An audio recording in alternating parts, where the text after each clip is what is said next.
Thank you Lord, dahil maganda ang panahon, maraming customers na dumaan at nakabenta kami kahit papano, napawi yung tumal kahapon. Iba talaga magbalik si Lord, grabe yung blessings na binabalik niya sa amin. At dumating na nga ang una kong customer, napakaaga pa niyan, pero nandyan na siya kagad, umaaligid sa pwesto namin. Siya si Whitey, siya rin yun sa nakaraang video na pinakain namin, na sinabi ko na kahit papano ay malinis pa talaga siya. Pero halatang wala siyang owner, kasi napapansin ko, pag-alagala lang talaga yan siya. Ayan, habang naglalatag ako, nandyan lang siya sa tabi. Dahil hindi ko na siya matiis, binigyan ko na kagad siya. Dinakalan ko na nga siya ng pagkain.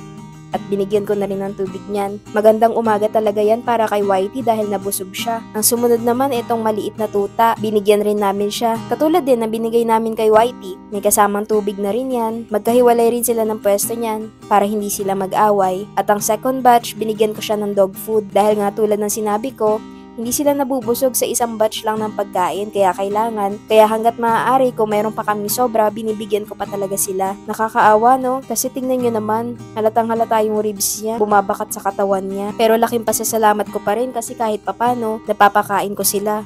At nakakatikim sila ng masarap na pagkain. Yan, pagkatapos namin sila pakainin, ganyan na yan sila. Paikot-ikot lang yan sila sa pwesto namin. At talaga nadaan pa talaga nila ako sa lambing at paawa effect nila. Kaya ayan, another takal na naman tayo niyan. Kaya minsan yung dinadala namin, kinukulang na talaga. Kasi hindi sapat yung isang takalan lang sa kanila eh. Gustong-gusto talaga namin mabusog sila. At ito naman pangatlo, isang tuta din. Medyo dark nga lang yung color niya. Yan, binigyan ko rin yan siya. Ito yung bibo na tuta sa nakaraang video din. At ito naman yung black and white, siya naman yung pang-apat na dumating. O diba? Bukod sa mga tao, may iba pa akong customers na dumarating dito sa pwesto namin. Since hindi nga sila ganun na malapit sa tao at mailap pa talaga sila, pag kumakain sila, lumalayo na kami kaagad. Hinahayaan lang namin sila kumain yan para hindi sila matakot at tumakbo. At saka para tuloy-tuloy yung kain nila. At bago nga kami umuwi, binigyan ko pa tong isang mapayat na aso. Hindi kasi ito mahilig sa dry food.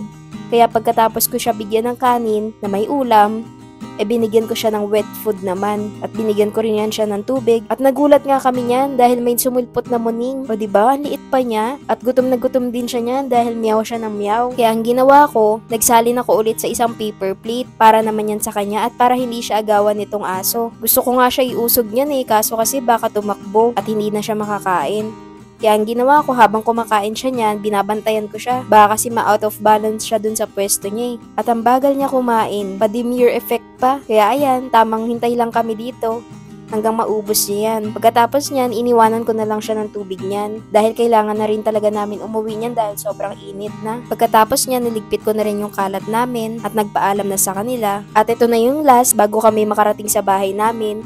Dinaanan ko ulit yung mga tuta dito malapit sa may gas station. Pagdating nga namin yan, tahimik lang kami yan. Pinapakiramdaman namin kung lalapit ba sila o kung makakakutob ba sila na may dala kaming pagkain. Pero ayun nga, nakakutob talaga sila. Yan, nagsisilapitan na sila. Ang cute talaga ng mga tutang to. Pero siguro, dahil magkakakulay sila at magsisinglaki sila, di ba? Matitiis mo ba yung mga yan?